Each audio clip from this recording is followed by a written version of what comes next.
What's your opinion on letting Starks and these like electric bikes race with like gas powered bikes and what the current state of moto is? Well, that's what they would have to, I feel like there would have to be some sort of, that's now that we're getting into the electric bikes. That's why I brought up like having some sort of a limit, because the electric bikes, the thing's already faster than any gas powered bike it can be. So if you're gonna let it be in the 450 class or whatever, or the 250 class, then we have to have a horsepower limit. So if we're having a horsepower limit, then that should have to apply whether you're on e-bike or a gas powered bike. So, but there's not a current horsepower limit or whatever. So that would just be interesting. As I would feel like when they allow the e-bikes to be in the class, they're going to have to make a horsepower limit across the board. Because if they're just like, okay, well, e-bikes are limited to 50 horsepower for the 250 class. Well, then the people on the e-bikes will be like, well, why are we the only ones limited? Why isn't everybody else limited too? So they're going to have just like an across the board horsepower limit for 250 and 450 class.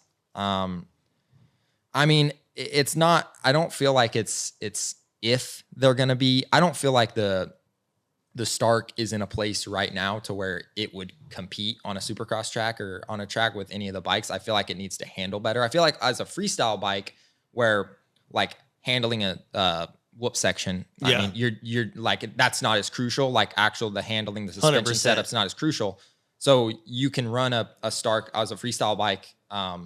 That's, I feel like the perfect use for a Stark right now. But from what I've kind of heard about Starks and stuff is like, what I feel like would be tough is they don't have a clutch. Yeah. And you don't realize how much like a clutch slips in the whoops, like just da, da, da, da, and how much your clutch slips around the track to get traction. Whereas a Stark, there is no clutch. So you're just, from people that I've talked to who have rode Starks and stuff, they just say that if it's a hard pack track or anything where you can kind of slip the clutch or whatever, you don't have that that's technique not there. As you have like a normal bike. So it's almost like scary that you don't know, which I mean that for a start, they could probably make some sort of traction control or something like that, which in form would if it already doesn't have it. Exactly. So I mean, that's why I say in time, it will be competing as well as the gas bikes. I rode one. Like, the dude brought them all out to my house a couple months ago, and we all went on a trail ride. And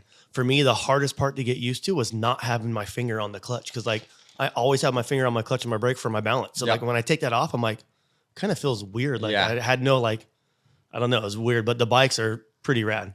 Yeah, they look super super cool. I want to ride one just to ride it. Just to like.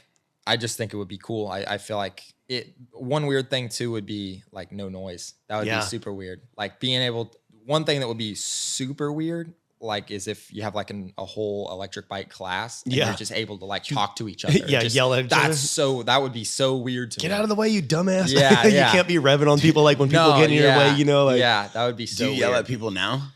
If it's like a lapper, and I'm coming up on him and I'm in like I got somebody behind me and this dude holds me up, even just like in a corner where it's like, and you're getting past. Yeah, then I'm yelling at him. Really? You have to pick your spot though, because if you just yell, they can't hear. You have to yell like as you're coming into a turn, you're and you're off the throttle, and then you can be like, yo,